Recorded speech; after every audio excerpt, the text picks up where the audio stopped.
So, Mr. Ham, he goes out into countryside where it's very green, very beautiful, and very, very wet. And he sets up a bivouac on the side of hill, and he puts his leprechaun trap into a copse of wood. Copse. That is word. And he sits there for many days, being very wet, very miserable, really bored because he forgot to bring a book. And finally it stops raining, and down from the sky comes the rainbow, which is customary in these parts for the rainbow to come after the rain, which was, as we all know, God's way of telling Noah that there would be no more floods that would destroy the whole earth. So Mr. Ham was pretty happy about that as well, because not only would there be no more floods to destroy the earth, there would be a leprechaun, perhaps, if he was lucky. And it turns out in this instant, Mr. Ham was very lucky, and there was a leprechaun with his pot of gold at the end of the rainbow. And Leprechaun, he's tooling around, and he's putting all his stuff in the pack, and he's guarding his pot of gold, and all of a sudden he looks up and he sniffs the air, for he can smell the bread and the honey and the parsley. And just like some cereal bird with big beak, he followed his nose to the source of the smell, and he sees this trap which has been laid. Now, leprechauns, they're very smart. They're great businessmen. This is how they get all the gold that they have in their pots that people are so much after. And Leprechaun, he walks around trap, and he knows it's trap. He's not stupid Leprechaun, even as far as Leprechaun standards go, which is not very stupid. They're pretty smart, like I said the first time. And the Leprechaun, he knows it's trap, but he really, really wants the bread and the honey and the parsley. So he sets up an elaborate mechanism for retrieving the bread and the honey and the parsley from the trap without tricking the trap and then getting caught in the trap. Now, the thing about leprechauns is, smart as they may be, they're not so good with mechanics. So the leprechaun spent the better part of a day trying to put this thing together, and there are many gears and ropes and strings and a couple of cats, apparently. And finally, Mr. Ham, watching this whole thing happen, sees that the trap that he bought from the leprechaun trap salesman is not going to work.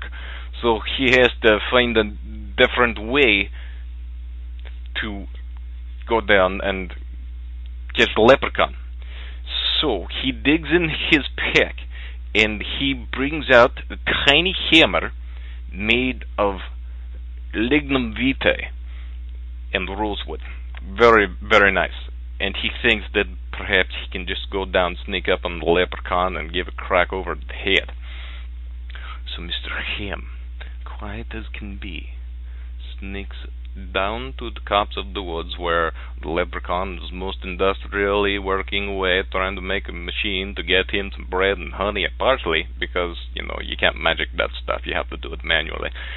And as Mr. Ham is sleeping up on the leprechaun, sneaking, not sleeping. Sleeping is something quite different. Now, he was sneaking, and as he got close, the leprechaun saw him and started to bolt. Started to run away. Mr. Ham, in his desperation, that is what. My English is not so good.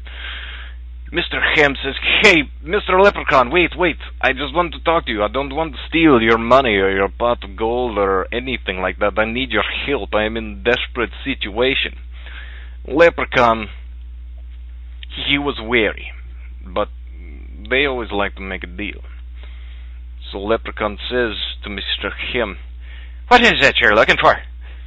"Well," says Mr. Ham, "I have been told that leprechauns of your nature are known to perhaps possess a mystical golden potato, because I I need the mystical golden potato to give to the turnip salesman so that he won't take my turnips or my baby.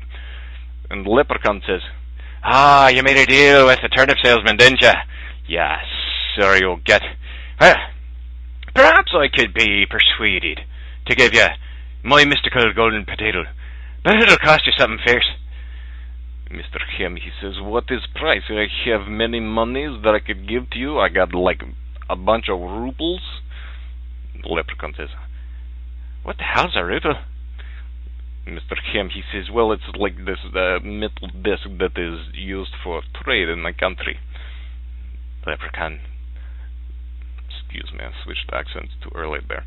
The leprechaun says, "Oh, I'm not quite interested in your fancy foreign money. As you can see, I've got enough of my own. But what I really long for is a good script." Mr. Hem says, "A what?" "I'm looking for a good script. You see, me and some of the other local leprechauns, we're getting a theatre group together, and we need a good script for us to put together our first show so that we can entertain the masses, and perhaps if we entertain the masses, then people won't be coming after our pots of gold so often. It gets quite wearisome, I tell you." Mr. Hem, he says, What?